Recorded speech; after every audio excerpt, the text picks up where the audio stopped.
So thank you very much for all the presentations. I have a question to Marko Ilic, because you referred to the exhibition Witness of Existence, and I would like to ask you, because how would you diagnose the essential, let's say, inconsistency of this exhibition? Because on the one hand, there were artworks like Mustafa Skopliak artworks or Nusret Passage. I don't know if my pronunciation is correct, but I'm not that good at this, but which were formalist artworks, and if they were somehow acknowledged by the West as political artworks, it was considered to be oppressive. That this political context was imposed over those artworks, as I'm referring to Mustafa Skopliak, for instance, those hats, But then on the other hand, were artworks like Ante Juric or Anur, or then after Maja Bajevic, which were, as you showed us, were in a very aware style, were referring to the, let's say, hegemony of the Western rescue, of the let's say of the rescue of Balkans. Let's call it, because I agree with you that it were many conflicts, not many wars, not just the one. So how would you explain it? What is your theory? And on the other hand, we know that the very notion of Balkans is oppressive, as discussed by both Todorova and Zizek, because Zizek introduces the concept of Möbius strip, a Möbius strip, that the concept discusses that the West basically was not outside of the situation, but it created Balkans to be outside of the war, and there is no outer position, according to Zizek. So how would you comment on this essential, let's say, crack between very formalist art, which is not political, and the political context is perceived as imposed, and is very aware art of the context and also of the appropriation of the context? Well, thank you for your very incisive question.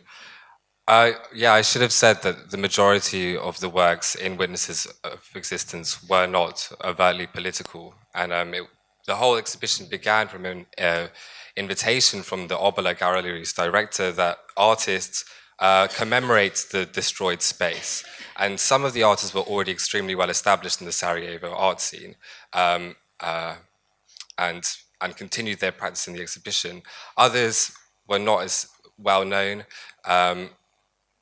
I think that it's interesting to see how it was received when it was shown in Edinburgh, for example, in the Richard DeMarco Foundation, or in the New York Kunsthalle, and how they interpreted the exhibition. But I think that the main kind of note that was acknowledged by reviewers was its kind of lack of political engagement, its refusal to address the political realities, because this would kind of pander to the Western gaze and to this idea of Western compassion and solidarity. But the reason why I chose to use this particular work is because it links back to Trio. And actually, I think that, for example, this work with Sarajevo, that was he was the first to do it before Trio did their posters, and it kind of linked back to my broader argument regarding how artists have addressed political changes. And I use this as a kind of departure point for my current research project, which begins in the 90s and leads up to present day. But there's a lot of interesting scholarship coming out on Witnesses of Existence. There's a lot of young scholars in Sarajevo working on it. I can't remember your last question. Was it about the Balkan metamorphosis, or could you say it one more time? Sorry. Okay. Yeah, thank you very much to you all four. I actually have a question for April and for Carolina. And for April, I really appreciate your interpretation, especially because the way how you, in a certain way, capture the status of former Eastern Germany in the context of interpretation and art history is something actually that is going on the whole, I will say, whole territory. And if I am correct, you actually connected this vicious now and not exposed internal, in a certain way, obliteration and internal kind of leaving out the historical facts or making this practical analysis that is absolutely connected with power of local lobbies onto the whole setting. For example, ex-Yugoslavia is a very good case.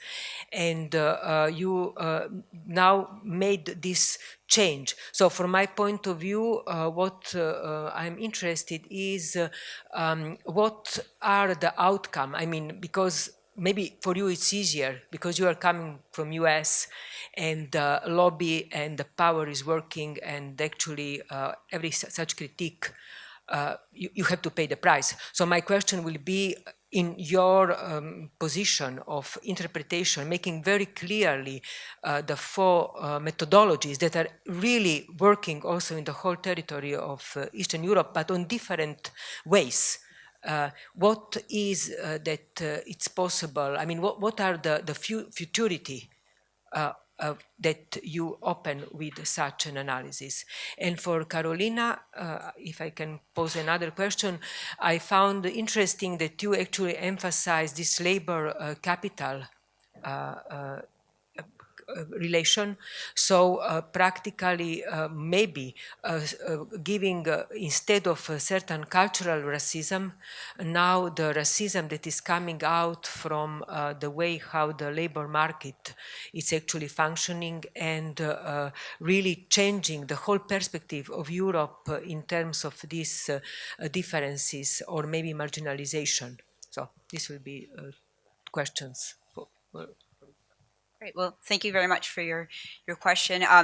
When I first started this topic as an American, I felt disadvantaged. I thought, how can I write about this topic not being German? And I've long since come to realize it's a definite advantage to not be German and deal with this topic. That I don't have to get involved with the, if I'm Eastern German, then I'm, too sympathetic, and if I'm Western German, I'm too not. And there's all these issues that come up that I don't have to deal with.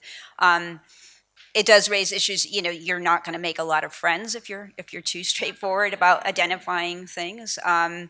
But I guess, where's the future of the scholarship? I mean, I think making people aware that it's so politically fraught is an issue, to hopefully try to stop this kind of snowball effect of, you assume that's the best scholarship, and then it goes down to the next person, the next person, the next person. At some point, somebody raised the question of, is it better? I think you did, whether it's better to have nothing or to have something that's like inaccurate. And I ask that question a lot. Would it have been better if there hasn't been a whole lot written in the last 30 years, or to now be in a position where one has to try to correct it before it continues on too far? And now that it started going into the English language, it's starting to spread in that way. So I'm not sure if I've answered your question or not, but I think just being aware of the politics of it will help in the future. Thank you very much for your question. I think one of the points I wanted to make was about rewriting the close otherness in terms of economical otherness, but also what I'm interested in, it's about the possibilities of kind of producing knowledge from precisely this transnational minor perspective, the view that you can get at the economy and at otherness from the perspective of the subject, which is migrant, but not in terms of some kind of identity politics, but rather how the transnationality works from this side. And of course, in the current situation, it's not a question of culture otherness, it's a rather question of economical otherness, and I would like to learn, and I think there is a need for not only empirical research on it, but in a certain way on to practice, for me, art history in a kind of self-reflecting way,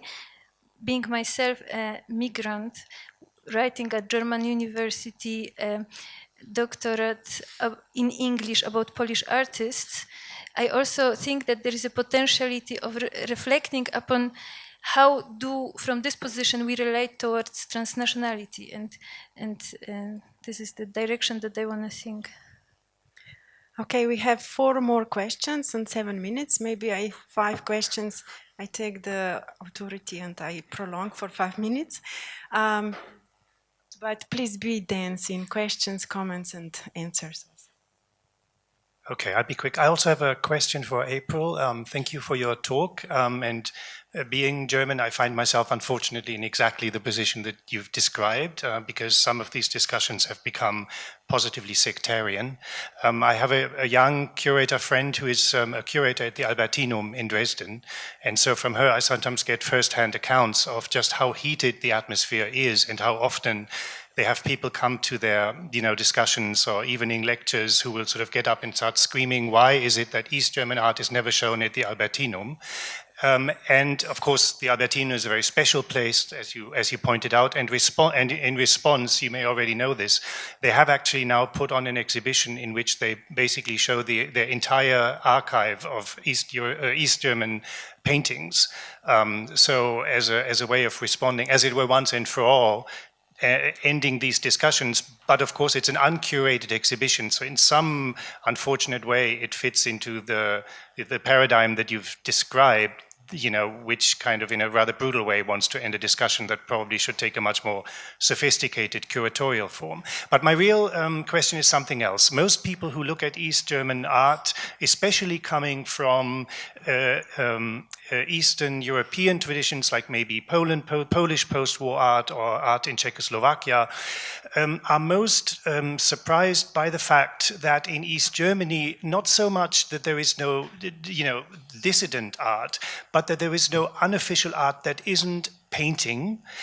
They miss, conceptual tendencies. They are surprised by the emphasis on the continuation of an interest in German expressionism, on traditions that, in most cases in Eastern Europe otherwise would be relegated to the realm of the official. Yeah, so when you're a painter, not always, of course, but very often it may be assumed that you're sort of aligned with an official position, whereas if you do conceptual art, then you're not. Of course, that's not universally true, but it tends to be. And so East Germany is a really difficult case for people studying non-official art in particular, because it seems like the avant-garde there is somehow, what is defined as the avant-garde tradition in East Germany is rather different from what we might identify with that position in the rest of Eastern Europe.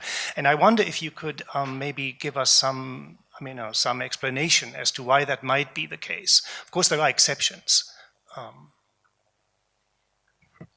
Great, thanks for your question. And just to quickly talk about the Albertinum before going to your question about performance art and the like. In the Albertinum, the issue at stake is the permanent collection, because the Albertinum actually works chronologically, and it goes chronologically until you get to 1945, and then all of a sudden the chronology stops. And so where the issue is why aren't there a handful of the most famous works from back in the day on the walls? And I always point out, Wolfgang Mattheuer is an amazing painter. One of those paintings should always be on the wall, and there's certain ones that should be there. And so that's part of what the issue is about. And so you have the temporary exhibitions, but then they disappear again. And so I believe that museums that have these collections are responsible for showing these works and proving to the West that they're worth looking at. And in any case, I believe your question was in terms of performance art and installation art in East Germany, that it fits in a slightly different situation there. It dates back at least to the late 1970s. And I think in terms of, there's a lot of artists in Eastern Germany who saw East Germany as the better Germany, albeit problematic and needing, to be fixed. And that goes back then to the Nazi past and the feeling that those who first kind of established the East German state were in fact anti-fascists, right? And so to go against the East German state in a way is to go against the anti-fascists. And so I think there's a complicated quality within East Germany as a result of that direct history that's involved. I don't know if that answers the question. Yeah. Hi, my question also goes to April and also starts with saying thank you for bringing in this topic. And I think especially because, or one reason why, because art historians of Eastern Europe tend to think about, tend to exclude East Germany from our thinking, and then tend to think that everything that is west from the Elbe is unproblematic because it's Germany where there is democracy per se. So, and then you showed to some of the quite harsh problems that happens when we want to approach that heritage. And then you also emphasize the relevance of engaging with empirical material. And this is where I would like to maybe come back to one of your examples of the Gegenstimmen exhibition, because it's true that the very title of the exhibition suggests this attitude that voices of dissent. But my feeling was that this was a very strong attempt, and to me, a successful attempt to move away from over-determining the reading of the art that is being shown this way. So I remember that at the beginning I was pretty much upset by the lack of text of the exhibition. So I think later on they put like one A4 page just to explain the decade that the exhibition was reviewing. And other than that, there were also just some quotes or very short texts on the upper corners of the rooms, which really just somehow very modestly framed the art that was being shown. So that gave me the feeling that it was not denying this very special political and social context in which this art was produced, but it was not emphasizing either this framework or that the artist had to be in dissidence. So the question is, but I don't know if we will have time to discuss this, but I just wanted to put this out on the table. If you maybe said this on the basis of the catalog, which I don't know, or the basis of the exhibition, which also gave the expression that this is an interesting work, body of work that was being produced. And I don't know the catalog because I wanted to buy it on spot, but apparently it had been sold out 2 weeks before the exhibition closed. And this, again, just very much, I think, confirms your point that maybe this other aspect or other approach to the art of the East Germany is very much sought after. Just a second, I propose to take immediately another question, and then you answer both, and then we take the last 2 questions. Yeah. Well, it's more a comment than a question again for April, but it's somehow connected with what Carolina presented, because I think I very much enjoyed the 4 levels for approaching East German art, but I think that there is such a similarity that puts together capitalism, communism, late capitalism, post-socialism, and this kind of polarized way of addressing things. Because when you spoke about that, it reminded me perfectly well about the historiographic discourse after 1945 in Romania, when they tried to do something about the art that just happened before, and they had exactly the second, third, and fourth level that you said, the first one being more the canon-like level, which was already applied at the end of the 19th century, when the question raised, is there a Romanian art? Because nobody believed that there was a Romanian art, as opposed to the compelling, once again, canon. So I think that there is a very politicized way of addressing things which can be compared. Huh? So I will try to be very, very brief. Thank you very much to all of you for presenting very interesting papers. The first 3 papers were very methodologically savvy, very committed to theory.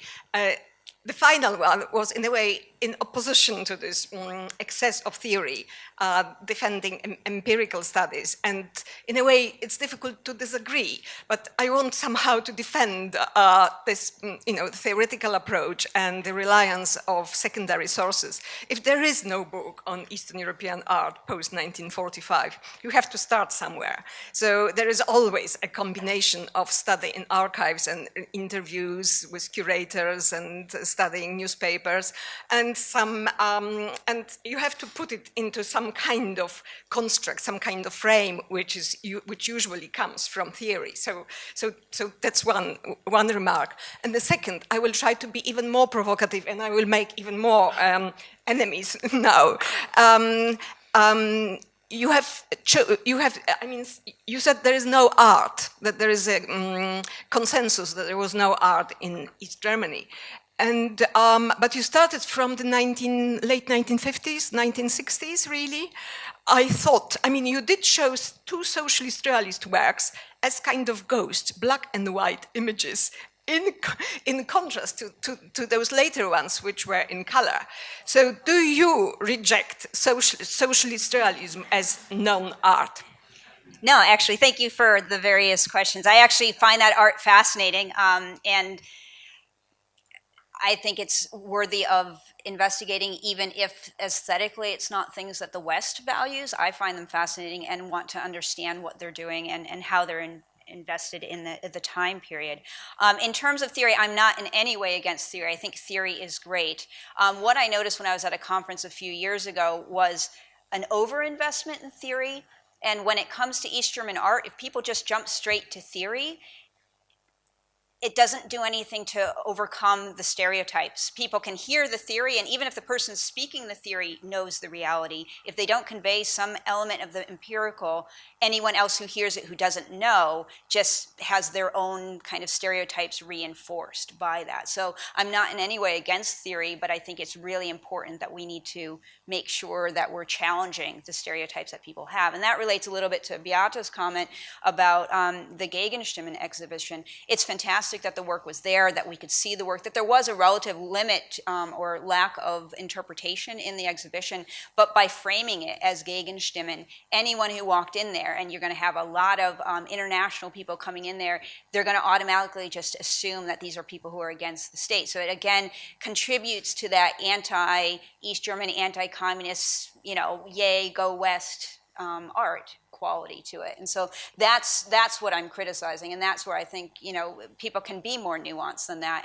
And Tanner himself speaks quite nuanced. He obviously understands the context, but he also, I think, understands what he needs to deliver to be able to put on highly funded major exhibitions in a place like the Martin Gropiusbau in the center of Berlin. First I want to thank you all for allowing me to be here, because I feel like an outsider, and I don't, this is one of my first forays into kind of trying to engage with an Eastern and Central European audience, and I very much want to learn from all of you, and I very much want to see where are things similar and different in terms of East Germany versus these other countries, and so I look forward to further conversations about that. But to Amy had talked earlier today about, we're establishing our own canon of Eastern European art. And I wondered to what extent, I wrote an article called Whose East German Art Is This? Because I feel like it's been rewritten in the last 30 years in ways that maybe overemphasizes performance art. Now, I think performance art needs to be there. That story wasn't told in the official stories, but it, who's telling this story, and why are the people who are important in East German times being written out when actually some of them are incredibly interesting artists even to the West? And so I think always asking whose story is being told and who's telling that story and what it's emphasizing is important to me. And then where do you start that story is also an interesting question, because initially I was thinking, oh, maybe the story, the horizontal art history needs to be written as edited volume. But then I realized, no, I think we just need to take smaller bites and do the empirical work ourselves, or work closely with others who are doing the empirical work that we know we can trust. But, social strategy.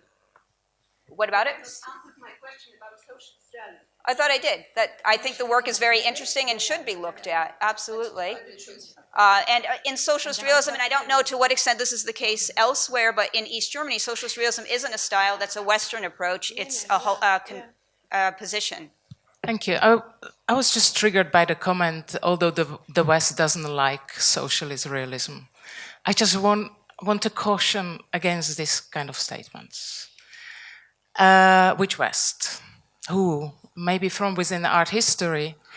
I happen to move in the circles that is trying to rethink the notion of art as propaganda from a positive perspective, coming from a statement that art cannot exist outside of propaganda, thinking of modernist abstract painting as being propaganda for capitalist modernity. And I think this is important to take into consideration in order to bring a more nuanced conversation in. And if it happens to be true, and I don't know, that we are back in culture wars, this is a big statement, I'm aware, then the conversation and the tools for theory and practice must change. In other words, if you're at war, you operate very differently than just through the language of theory. And the question is, what is the role of art within that? Then embracing art as propaganda might become your war weapon. And this is very counterintuitive in conversations like this, in the context of, what do we call this, former East, or in whatever terminology we use. So I'm aware of the counterintuitive and slightly provocative tone to this. But these practices are going on.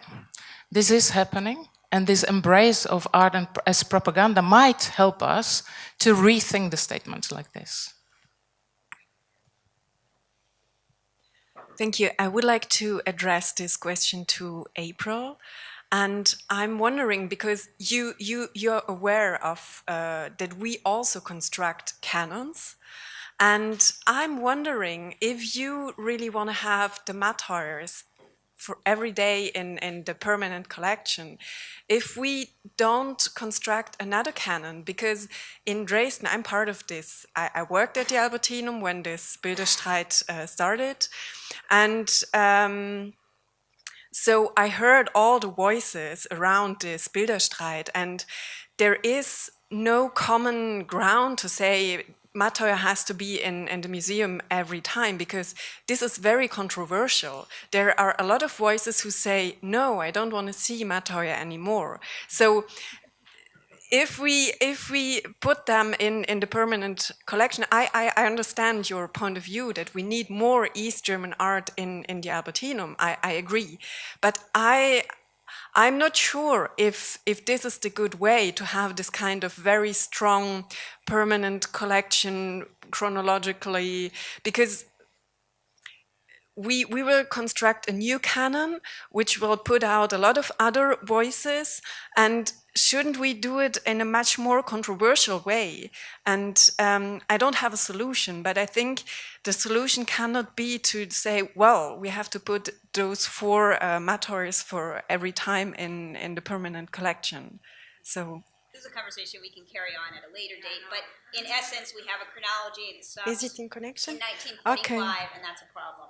Okay, so let's upload one more question in connection to this. Is this your question? Okay.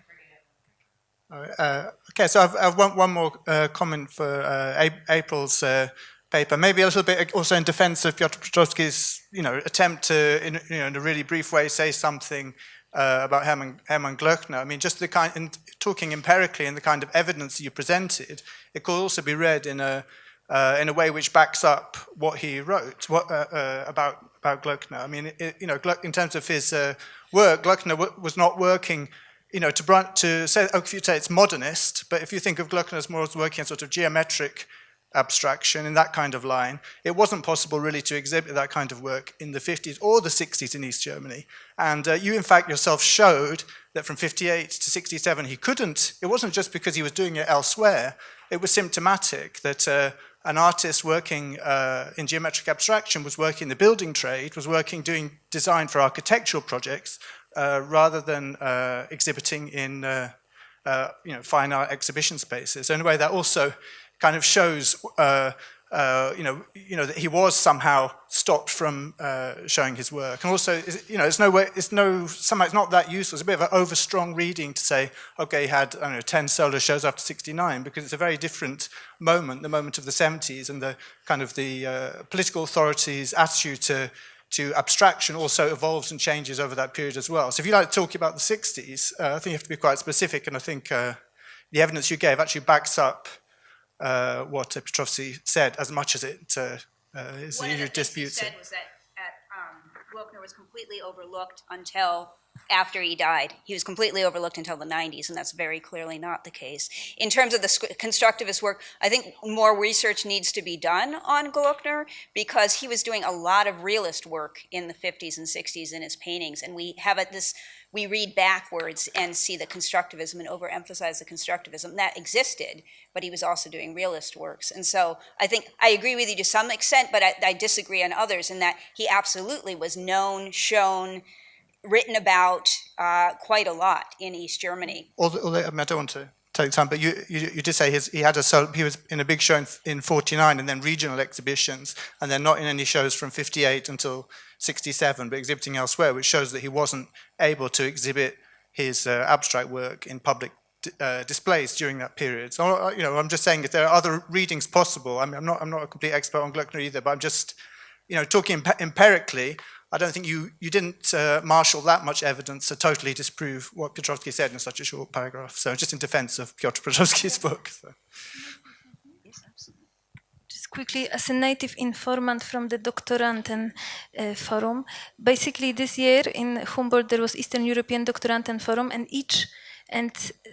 every single not performance but talk related to fragment of Piotrowski's book and deconstructing what he was unprecise. But everybody was, of course, stimulated by the Horizontal Art History project, but the whole scholarship consisted of polemical approach towards interpretations of, and I think it would be in spirit of Piotrowski, very much.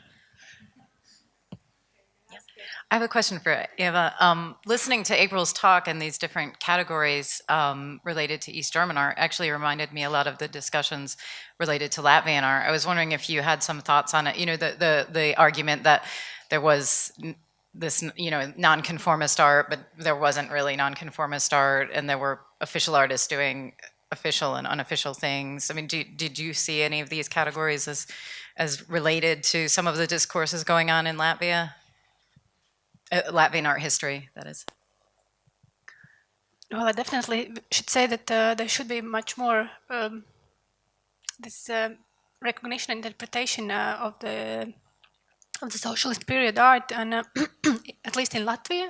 And I had the discussions also with my colleagues from other Baltic countries, where that was also the point of my presentation, that there is a lot of comparative aspects we can speak in the regional context, but still there is a lot of differences. And in difference, for example, from Estonian art history, which is focusing a lot on socialist time, in Latvian art history, there is, I say, quite a big lack of that. And of course, there have been projects and also the institutions who are active now, they are dealing with this legacy, but I think also like maybe referring to what April was mentioning, this about relationship between theory and practice. Concerning Latvian context, I should say that there is still a lot of empirical studies, but maybe not that much theoretical ones, which are trying really like to see it in a more kind of conceptual frameworks.